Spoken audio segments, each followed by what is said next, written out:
Hello friends, welcome to my channel. This is Pramila Yadav. कल हमने human digestive system के बारे में पढ़ना शुरू किया था।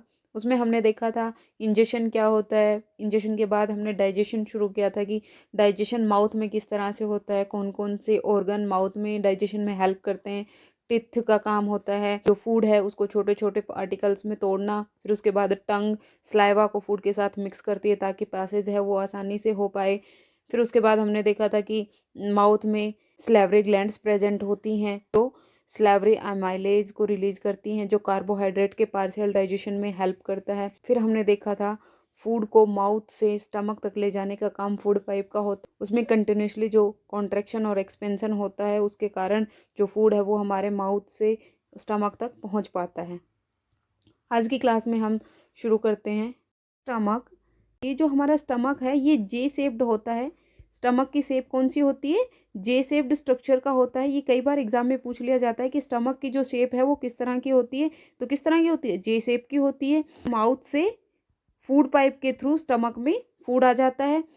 अब ये जो स्टमक है इसमें 3 टैबुलर ग्लैंड्स प्रेजेंट होती हैं। ये 3 टैबुलर ग्लैंड्स का क्या काम होता है? ये गैस्ट्रिक जूसेस रिलीज करती हैं, वो डाइजेशन में हेल्प करते हैं। तो वो कौन कौन से 3 गैस्ट्रिक जूसेस होते हैं जो स्टमक रिलीज करता है? उसमें पेप्सिन होता है, एचसीएल होता है और म्यूकस होता है।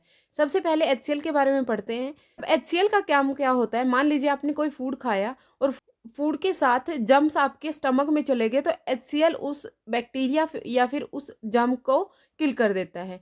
दूसरा एचसीएल का काम होता है जो स्टमक का जो मीडियम है उसे एसिडिक बनाना।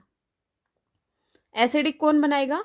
एचसीएल बनाएगा। अब एसिडिक मीडियम की रिक्वायरमेंट क्यों होती है कि जब पेप्सिन एक्ट करता है, पेप्सिन एक प्रोटीन डाइजेस्टिव एंजाइम होता है। जब प्रोटीन के डाइजेशन होता है तो पेप्सिन को एक्ट करने के लिए एसिडिक मीडियम की ज़रूरत होती है, और वो एसिडिक मीडियम कौन प्रोवाइड करता है? एचसीएल प्रोवाइड करता है। अब जो एसिड है वो हमारे स्टमक के सरफेस के लिए हार्मफुल हो सकता है और वो अल्सर कोज कर सकता है। हमारे स्टमक की इनर लाइनिंग को बचाने का काम किसका होता है? म्यूकस का। म्यूकस है वो स्टमक की इनर लाइनिंग को एचसीएल से बचाता है। यहाँ पे एक चीज और ध्यान रखना कि स्टमक में मेनली किसका डाइजेशन होता है? प्रोटीन का डाइजेशन होता है, और यहाँ पे कंप्लीट डाइजेशन नहीं होता है। यहाँ पर भी ओनली पार्शियल डाइजेशन होता है। जिस तरह हमने माउथ में देखा था कि माउथ में किसका डाइजेशन हो रहा था? कार्बोहाइड्रेट का, बट वो भी पार्शियल डाइजेशन हो रहा था। कंप्लीट डाइजेशन माउथ में भी नहीं हुआ और स्टमक में भी कंप्लीट डाइजेशन नहीं होता है। यहाँ पर भी पार्शियल डाइजेशन होता है। माउथ में मेनली कार्बोहाइड्रेट का डाइजेशन होगा और स्टमक में मेनली प्रोटीन का डाइजेशन होता है। अब जो लास्ट और सबसे इम्पोर्टेंट डाइजेस्टिव सिस्टम की जो साइट है वो है स्मॉल इंटेस्टाइन। स्मॉल इंटेस्टाइन में फूड का कंप्लीट डाइजेशन हो जाता है, चाहे वो कार्बोहाइड्रेट हो, चाहे वो फैट हो, चाहे वो प्रोटीन हो, सबका यहाँ पे कंप्लीट डाइजेशन हो जाता है।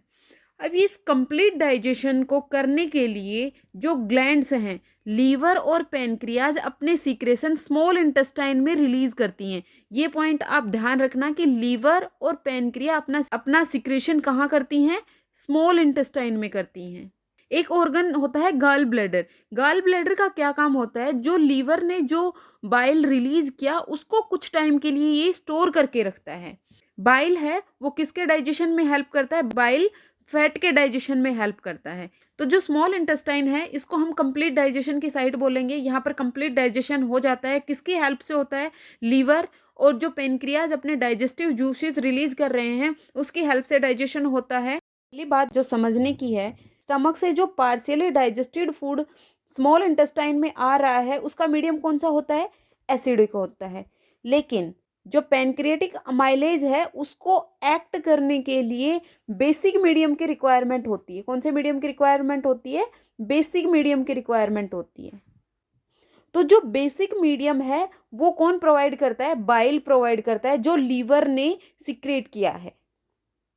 तो बाइल का पहला काम कौन सा हो गया कि जो स्मॉल इंटेस्टाइन है उसके मीडियम को बेसिक बनाना, ताकि जो पैनक्रियाटिक अमाइलेज है वो काम कर सके स्टार्च के डाइजेशन में। सेकंड जो बाइल का काम है वो क्या होता है? जो बाइल साल्ट है वो फैट के जो बड़े बड़े लार्ज ग्लोबुल्स हैं उनको छोटे छोटे मॉलिक्यूल्स में तोड़ता है। ये फैट के कंप्लीट डाइजेशन के लिए रिस्पॉन्सिबल नहीं होता है, लेकिन ये है क्या करता है, फैट के बड़े मॉलिक्यूल्स हैं उनको, जो कॉम्प्लिकेटेड मॉलिक्यूल्स हैं उनको स्मॉलर मॉलिक्यूल्स में तोड़ देता है, ताकि जो बाकी एंजाइम्स हैं वो उस पे एक्ट कर सकें। अब जो पैनक्रिया है वो 3 टाइप के जूसेस रिलीज करता है। पहला होता है ट्रिप्सिन। ट्रिप्सिन रिस्पॉन्सिबल होता है प्रोटीन के डाइजेशन में। सेकंड होता है लाइपेज, जो रिस्पॉन्सिबल है फैट के डाइजेशन में। और थर्ड होता है पैनक्रेटिक अमाइलेज, जो रिस्पॉन्सिबल होता है स्टार्च से। यहाँ से डायरेक्ट क्वेश्चन उठा लिया जाता है कि जो ट्रिप्सिन है वो किसके डाइजेशन में हेल्प करता है, लाइपेज किसके डाइजेशन में हेल्प करता है, और जो जो पैनक्रेटिक अमाइलेज है वो किसके डाइजेशन में हेल्प करता है। अब कई बच्चे बाइल जूस को लेके कंफ्यूज्ड रहते हैं कि बाइल जूस है वो कौन रिलीज करता है, गाल ब्लैडर रिलीज करता है या लीवर रिलीज करता है। तो आप ये याद रखिए, बाइल का रिलीज लीवर करता है, जो हमारी लार्जेस्ट ग्लैंड है वो रिलीज करती है। गाल ब्लैडर क्या करता है, स्टोर करता है। गाल ब्लैडर में बाइल स्टोर होता है, यहाँ पर बाइल की फॉर्मेशन नहीं होती है। बाइल की फॉर्मेशन कहाँ होगी, लीवर में बाइल की फॉर्मेशन होती है। अब देखिए, स्मॉल इंटेस्टाइन में लीवर ने भी अपना जो सिक्रेशन है वो भी दे दिया, पैनक्रियाज ने भी अपना सिक्रेशन दे दिया। वो दोनों फूड के डाइजेशन में एक्ट कर चुके हैं। स्मॉल इंटेस्टाइन है उसमें भी कुछ छोटी छोटी ग्लैंड्स प्रेजेंट होती हैं जो फूड की कंप्लीट डाइजेशन में हेल्प करती हैं। यहाँ पर फूड का कंप्लीट डाइजेशन हो चुका होता है। प्रोटीन है वो अमीनो एसिड्स में कन्वर्ट हो चुके होते हैं, कार्बोहाइड्रेट ग्लूकोज में कन्वर्ट हो चुके होते हैं, और फैट है वो फैटी एसिड और ग्लिसरॉल में कन्वर्ट हो चुके होते हैं। यहाँ पर स्मॉल इंटेस्टाइन में फूड का कंप्लीट डाइजेशन हो चुका होता है। अब हमारा फूड रेडी है, हमारी सेल्स उस फूड को एब्जॉर्ब करके एनर्जी ले सकें, न्यूट्रिएंट्स ले सकें। एब्जॉर्प्शन। अब एब्जॉर्प्शन क्या होता है, एब्जॉर्प्शन कैसे होता है कि जो कंप्लीट डाइजेशन हुआ, जो कॉम्प्लेक्स फूड था वो स्मॉलर पार्टिकल्स में टूट गया। अब वो इतने स्मॉलर पार्टिकल्स में टूट जाता है कि जो हमारी बॉडी की सेल्स हैं वो उसे एब्जॉर्ब कर पाएँ। अब एब्जॉर्प्शन होता क्या है, जो स्मॉल इंटेस्टाइन है उसके सरफेस पे इस तरह के ये जो फिंगर लाइक स्ट्रक्चर आपको दिख रहे हैं, ये बहुत सारे फिंगर लाइक स्ट्रक्चर प्रेजेंट होते हैं। इनमें पोर्स होते हैं। पोर्स के थ्रू जो डाइजेस्टेड फूड है वो एब्जॉर्ब हो जाता है। और ये फिंगर लाइक स्ट्रक्चर आपको दिखाई दे रहे हैं, इनमें ब्लड प्रेजेंट होता है। क्या होता है, ब्लड प्रेजेंट होता है। अब ब्लड में अगर आपने कोई भी न्यूट्रिएंट या फिर कोई भी चीज़ जब आप इसे ब्लड में डाल देते हैं तो पूरी बॉडी में सर्कुलेट हो जाता है। वो हम सर्कुलेटरी सिस्टम पढ़ेंगे, उसमें डिटेल में डिस्कस करेंगे किस तरह से ब्लड है वो हर एक न्यूट्रिएंट को बॉडी के हर एक पार्ट तक पहुंचा देता है। जो फिंगर लाइक स्ट्रक्चर जो हमें दिख रहे हैं इनको हम क्या बोलते हैं, विलाई बोलते हैं या फिर विली भी बोलते हैं, जो भी हम प्रोनाउंसिएशन करना चाहें, विलाई और विली। वो सरफेस एरिया को इंक्रीज कर देती है। जितना ज़्यादा सरफेस एरिया होगा एब्जॉर्प्शन उतना ही बेहतर तरीके से हो पाएगा, पहली बात।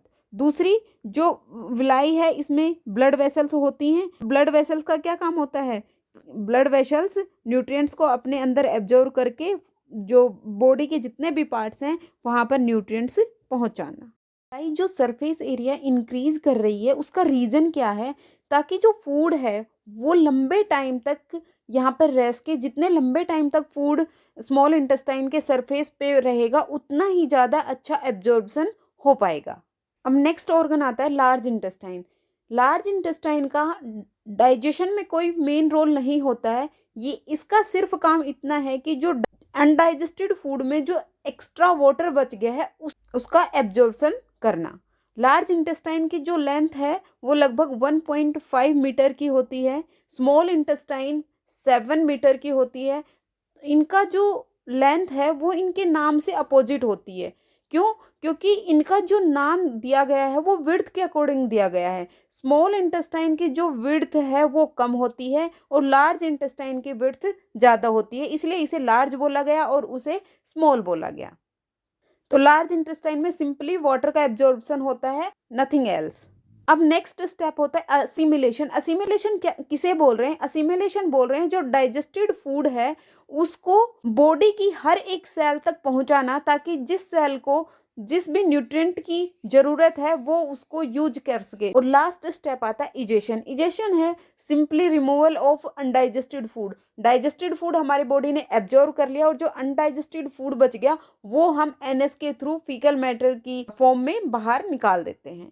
That is egestion. यहाँ पे हमारा जो डाइजेशन के जो पांचों स्टेप्स हैं वो कंप्लीट होते हैं। तो चलिए एक बार रिकैप कर लेते हैं। फर्स्ट स्टेप था इंजेशन, फूड को इनटेक करना। सेकंड था डाइजेशन, जो कॉम्प्लेक्स सब्सटेंस हम अंदर ले रहे हैं उसको स्मॉलर सोल्यूबल पार्टिकल्स में तोड़ना। फिर उसके बाद एब्जॉर्प्शन आता है, फ्लाई के थ्रू जो डाइजेस्टेड फूड था उसको सेल्स में एब्जॉर्ब करना। फिर आता है असिमिलेशन। असिमिलेशन क्या होता है, जो एब्जॉर्ब्ड फूड है उसको बॉडी के डिफरेंट डिफरेंट पार्ट्स में जहाँ उसकी ज़रूरत है वहाँ पर सर्कुलेट करना। और लास्ट जो स्टेप था वो था इजेशन, जो अनडाइजेस्टेड फूड बच गया उसको रिमूव कर दिया। I hope human digestive system आपका क्लियर हो गया होगा। अगर फिर भी आपका कोई डाउट है तो प्लीज़ आप मुझे कमेंट सेक्शन में ज़रूर बताइए।